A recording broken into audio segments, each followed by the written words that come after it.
Hey everyone, you're tuning in to Deeper Grooves, Musicians on Music, hosted by Cliff Beach and sponsored by California Soul Music record label.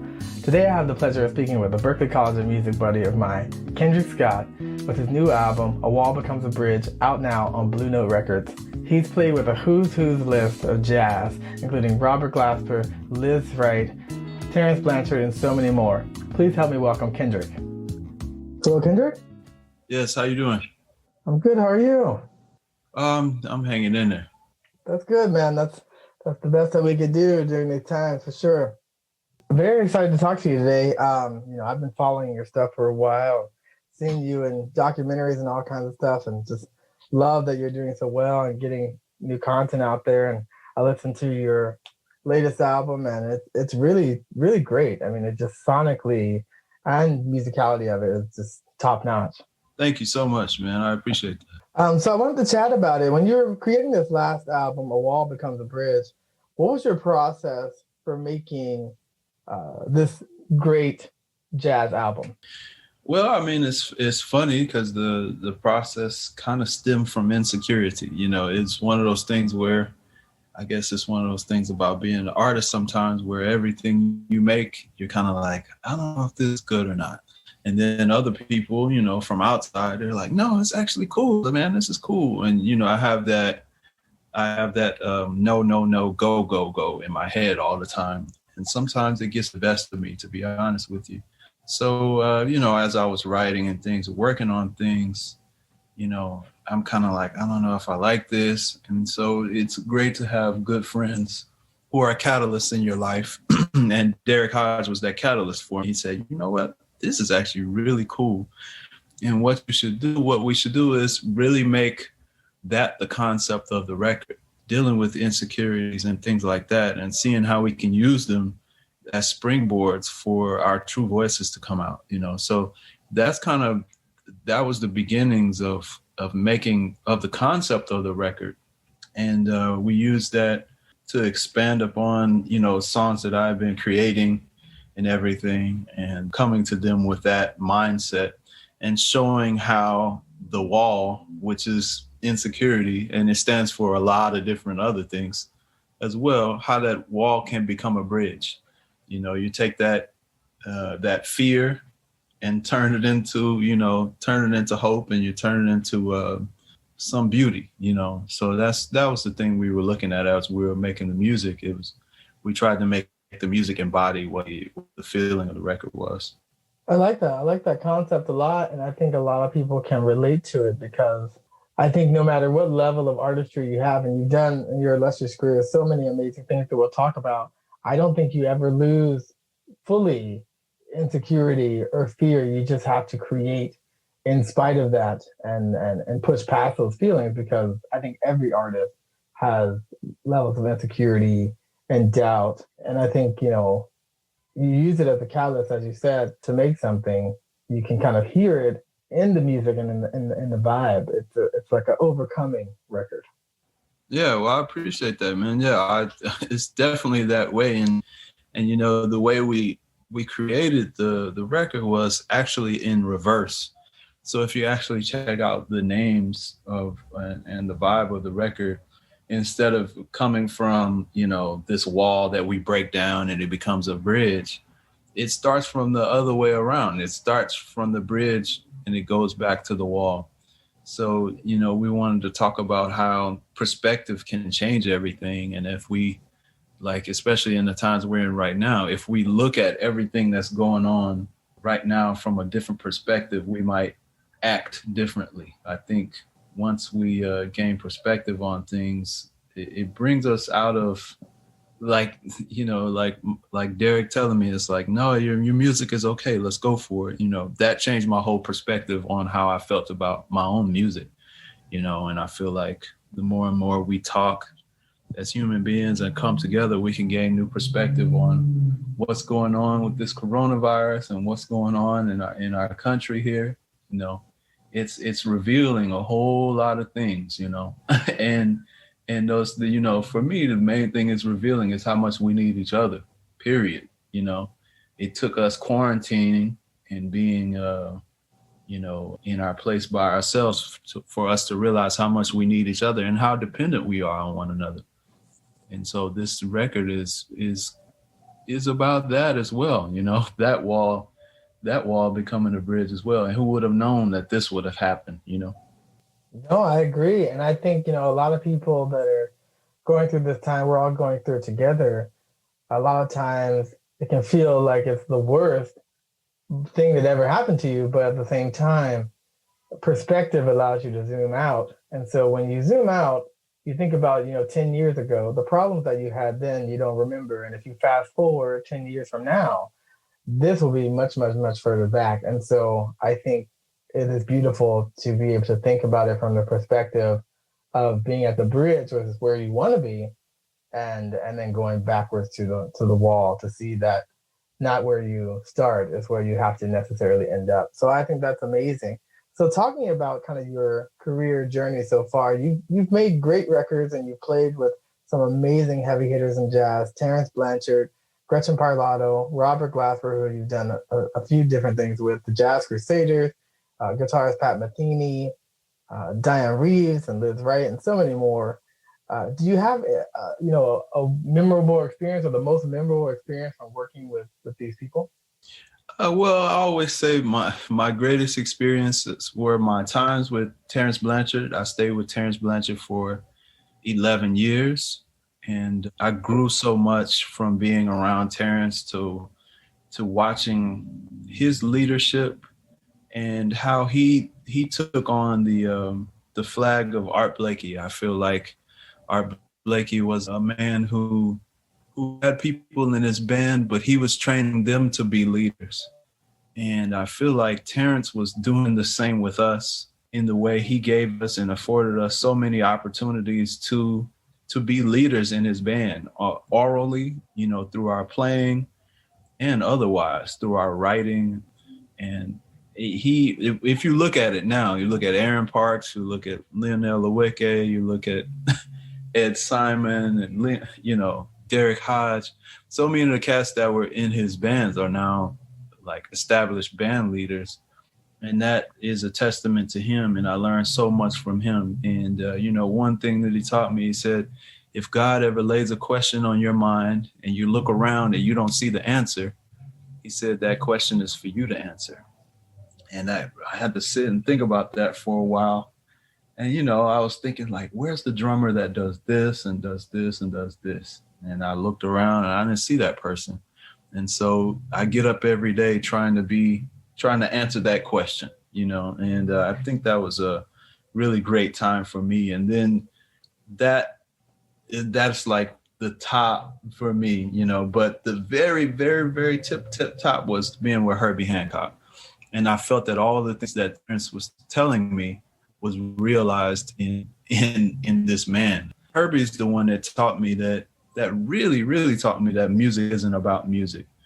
And, here I am being around Herbie Hancock every day for, 3 months. We're on tour, we're on the bus. And, I'm looking for the technicalities of, wow, it's Herbie Hancock. So he plays piano and he does all this stuff and he does these crazy things on musically and everything. And I realized it's not even about any of that. It's about how we were chanting every day before the show. You know what I mean? And he's a practicing Buddhist. So I sat with him and I chanted with him, And after we chanted, there was a vibration. And he continued that vibration on the stage. And he continued that vibration after we played. He continued that vibration throughout the day as we talked to people. As we traveled, as everything. And the more I learned about music, the more I realized that music isn't about music, it's about life. And the more life you live, the more you have to play. It's like you can't really pour from an empty cup. And so someone like Herbie and Terence and my heroes, all of these great musicians and great people are pouring from full cups. They're constantly filling their cups back. So that has been a great inspiration for me. Yeah, very well said by both of them. And I've heard that about Herbie. We've had drummer Mike Clark on, who worked with him with the Headhunters, and he said, yeah, he got him into Buddhism and they were chanting all the time. And he just, he transcends the doing part of music and is more concerned with the being.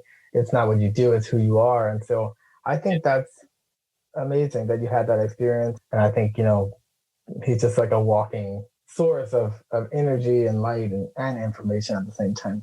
For sure. So when you were with Terence Blanchard, you also toured extensively with the Monterey Jazz Festival's 50th anniversary. You did a 22-state tour, and this band had leaders of the present and past. So Terence Blanchard was in there, James Moody, Benny Green, Derek Hodge, Nina Freelon, who I love. What was it like being in such an all-star studded jazz group? Well, that was one of the best times as well. It was crazy because at the time I was the mirror image of James Moody. He was 82 and I was 28. So every time I would get up and, he was such an important man throughout the history of this music. And, I would get up and come downstairs. Again, music isn't about music, it's about life. And Moody was the first person down. So if they said, let's meet at 9 a.m., Moody was waiting at 6, and you'd be like, why is he doing it? Why is he so early? Anytime you come down, you think you're going to be first, he is already there. And when I got on the stage with him, I realized that's the level of intensity he takes with the music. He's always prepared. He's always willing and open-minded. And I learned so much from him in his professionalism and his love for music and for life. And being around him was like the greatest. And Nina Freelon was amazing. And of course, Terence is amazing, Benny Green. I took something from everybody on their tour, and my brother Derek Hodge. We've been coming up together for so long.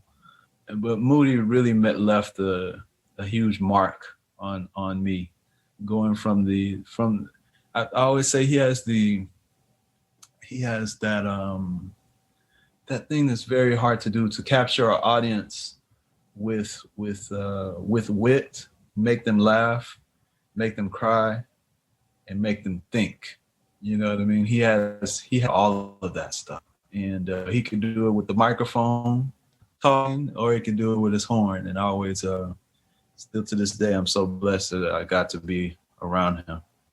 Yeah, that truly is a blessing, and that's not even the pinnacle of kind of supergroups that you've done. I saw you also in the latest Blue Note documentary series movie. You were a member of the Blue Note Records 75th anniversary All-Star Band, and that had Ambrose, Robert Glasper, and your brother Derek Hodge, with a ton of other musicians.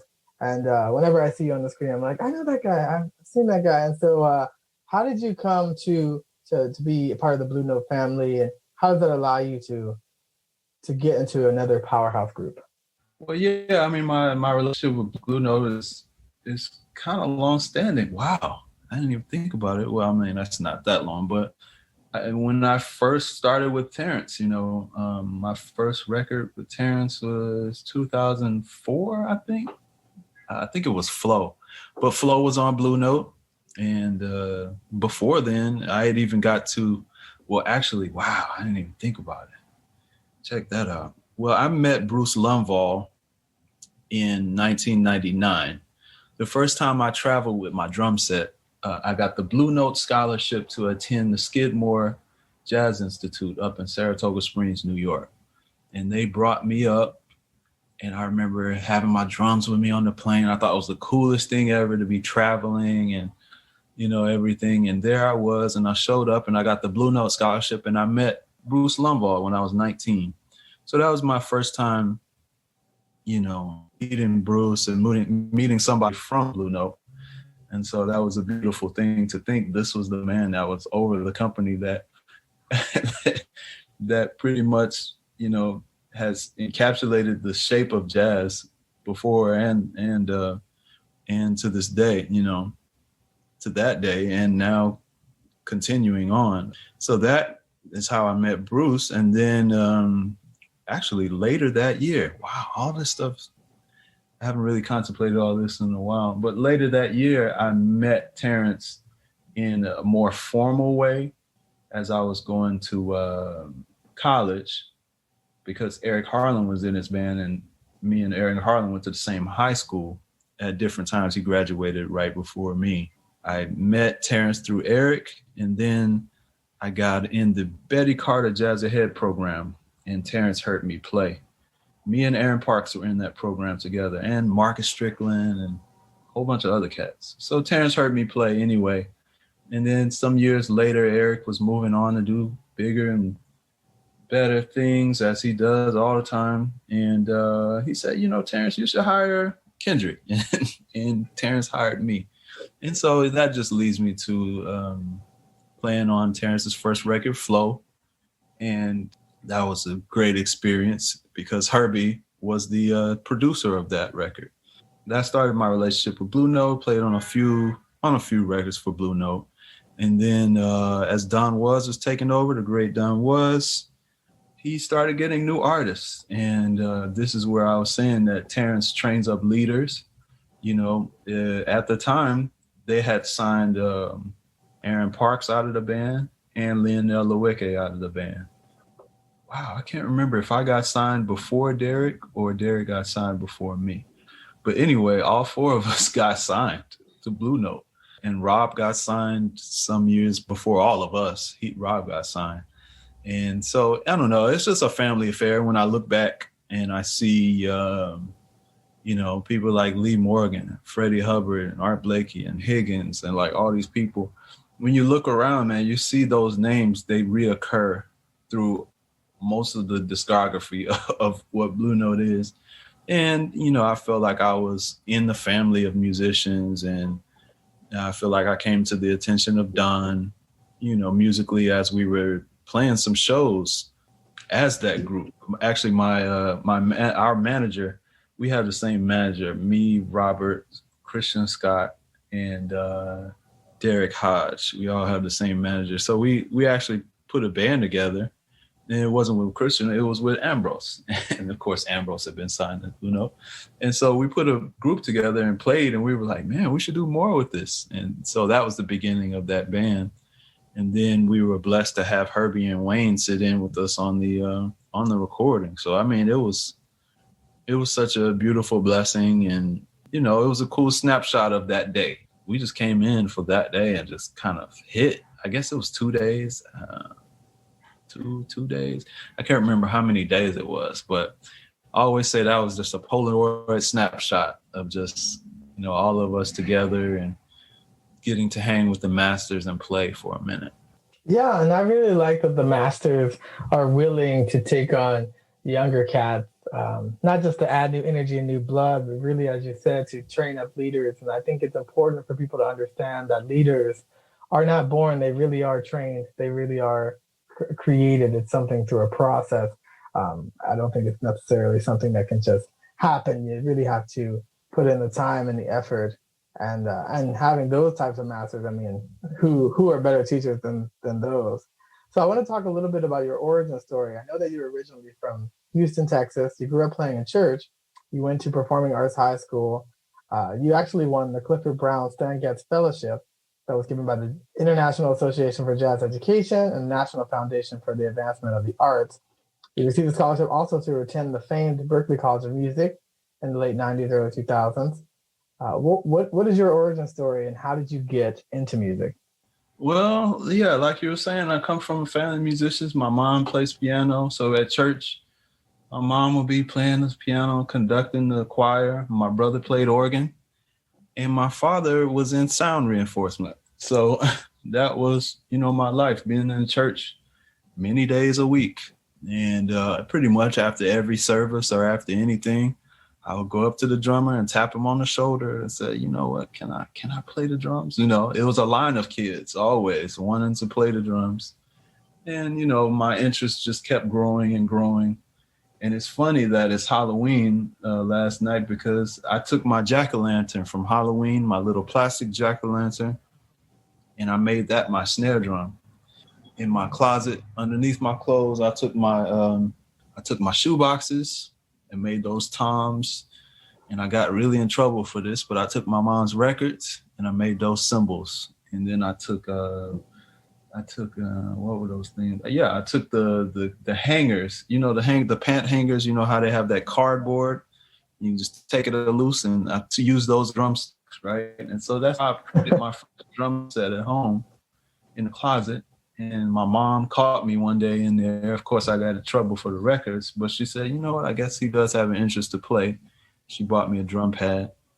And then a couple of years later, she bought me a drum set. And I was just enthralled with playing drum set. I loved it. After that, I went to middle school, was really enthralled with playing marching band. That was the thing. I wanted to do that. You know, in Texas, marching band and football is huge. So I wanted to do that. But then my mom said, you know, on my way to high school, she said, well, you know, there aren't that many marching bands out there. You know, DCI and all of that, that's not a living. You know, you might be able to go to New Orleans, play in the, you know, in a band like that. But really, I want you to think bigger. And so she made me audition for the high school for the performing and visual arts. And I got in, and that's where I met Walter Smith and Glasper and Beyonce and like all these people who are in my high school who were just amazing at what they did. And so I always tell people that being around people at that age like that was making the extraordinary ordinary. And I feel like when you know, my mom was always saying, be sure you're around people that are influencing you in good ways. And so I felt that was a great thing for me to get to go to that high school, to be under Bob Morgan's tutelage and to learn from my peers, to really get pushed by my peers.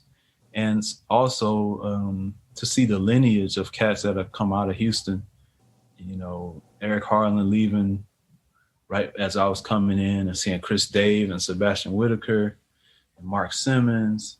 You know, so many of the cats were influential in my time. So, and then after I left HSPVA, I went on to Berklee College of Music, got up there and met so many great musicians. But it's funny because I went up there with Walter Smith and Mark Kelly, who was the bass player for the Roots now. You know, we all went up there together, and like the other crew went to New York. Glasper and Moreno, all those guys, they ended up in New York straight away.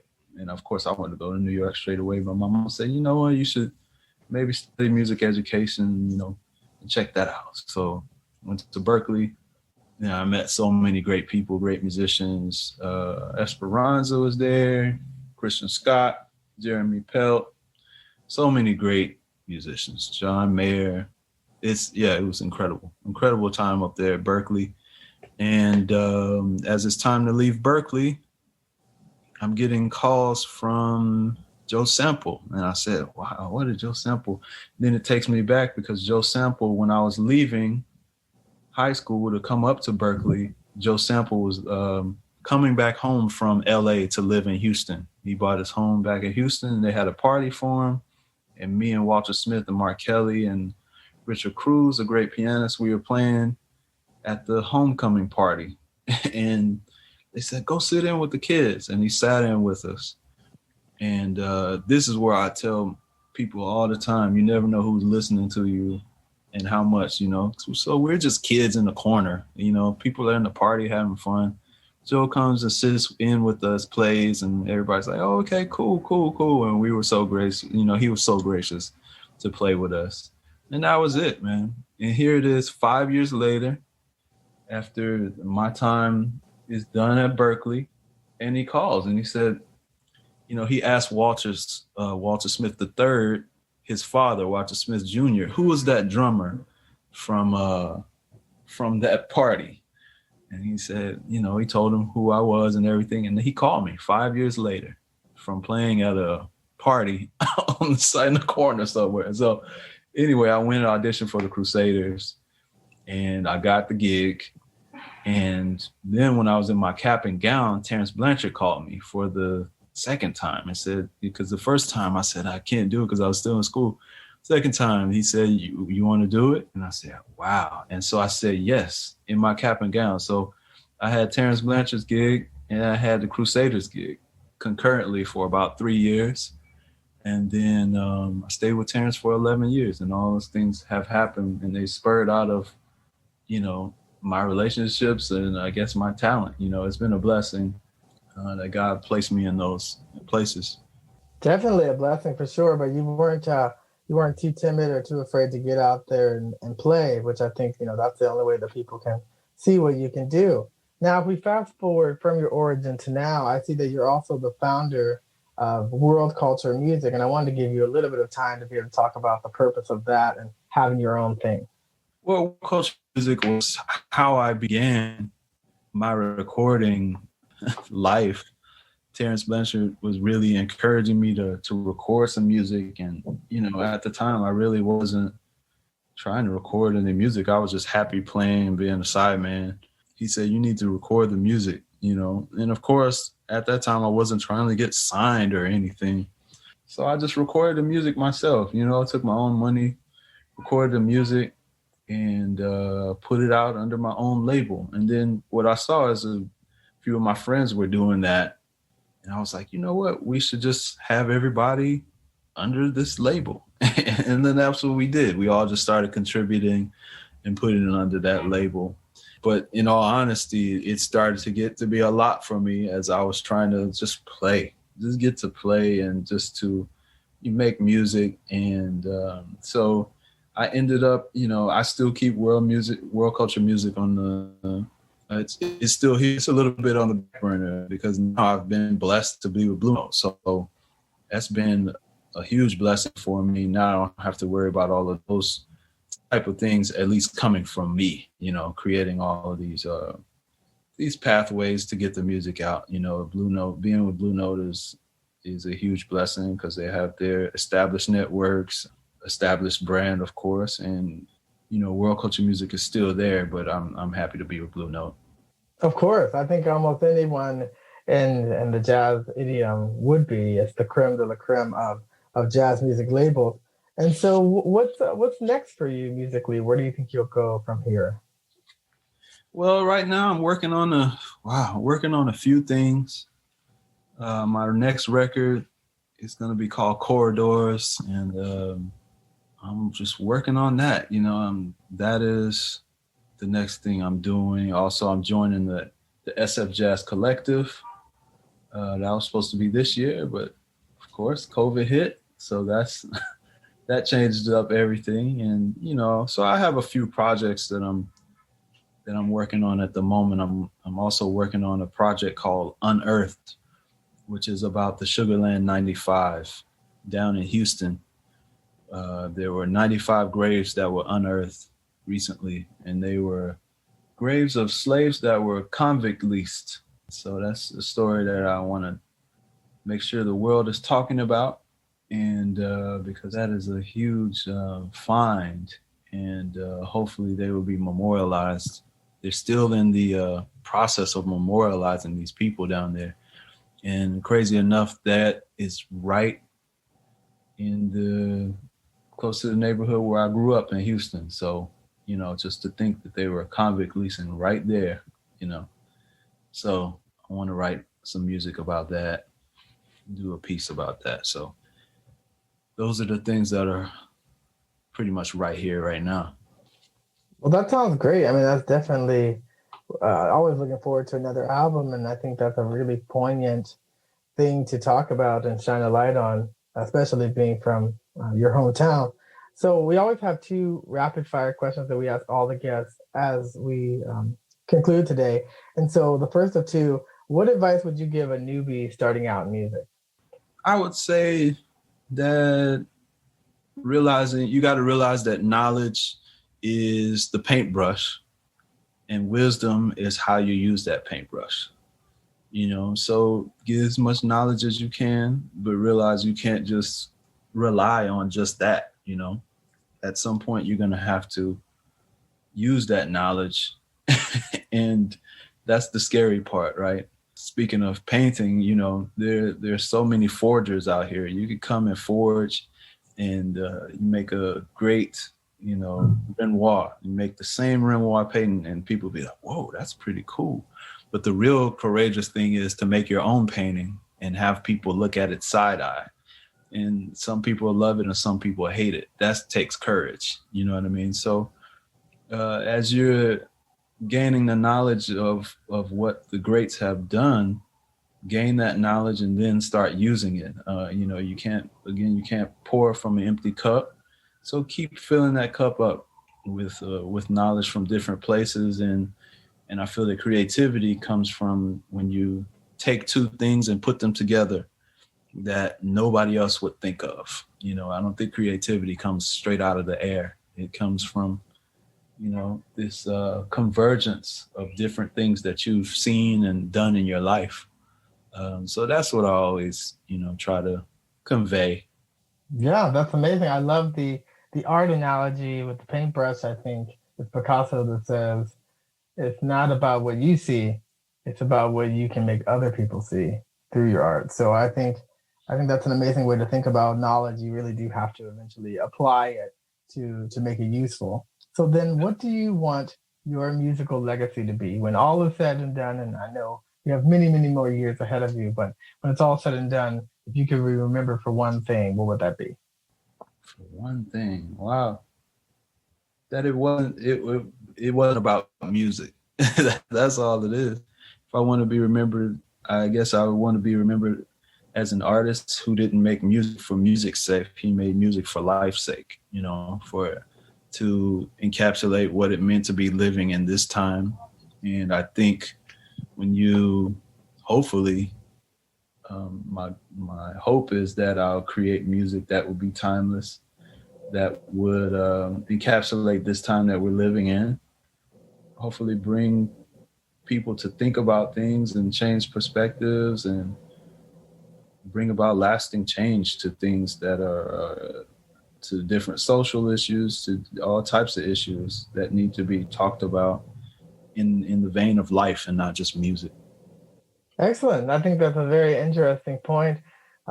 It's not about the music, but it is about the music in other ways, but it's about being and definitely I think music is part of the culture and part of the idiom in a way where it transcends the culture and it really helps people to heal and to come together. And I think all of that is a beautiful thing. So I just wanted to say thank you again for coming on the podcast today. And I enjoyed so much learning more about you. And whenever I see people from Berklee doing well, I always swell up with pride. And so every time I see you across the screen or hear your music, I'm always super excited. We just wanted to say thank you again. And we will circle back to you when all of the links are out so that everybody will be able to hear it. We'll post it on our socials. And, you stay safe over there on the East Coast. We'll keep championing you and other great music on the West Coast. And, hopefully when you're touring again, maybe we'll come out and see you. All right. I appreciate you. I appreciate you too, brother. You take care. Have a good day. All right, too. Bye-bye. Thanks again for listening to Deeper Grooves, Musicians on Music, hosted by Cliff Beach and sponsored by California Soul Music Record Label. I had so much fun catching up with good buddy Kendrick Scott, based on the East Coast, about his new album, A Wall Becomes a Bridge, out now on Blue Note Records. He's played with so many people, great giants of jazz, and part of the Blue Note family, so definitely go check out and stream his record now. I'd like to thank our engineer Tim Hall for mixing and mastering this recording today as well. If you like what you hear and you want to hear more, you can check us out online at www.californiasoulmusic.com/Deeper Grooves or anchor.fm/Deeper Grooves. Until then, take care. We'll talk to you soon.